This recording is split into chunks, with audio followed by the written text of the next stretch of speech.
I will be making this tool, which will be very useful for wires. I will make this tool from the workshop scrap.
Now I will assemble the tool.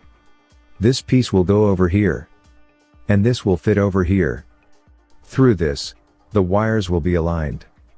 Now I will align the wires inside the tool. And will tighten both the screws.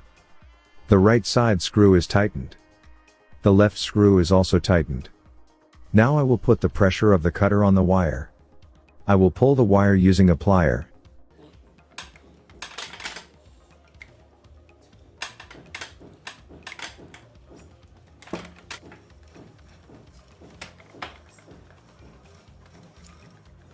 And this is how this tool is very useful for cutting big wires easily. Click on the left or right thumbnail on the screen to watch our next videos. And subscribe. It's free. Thank you.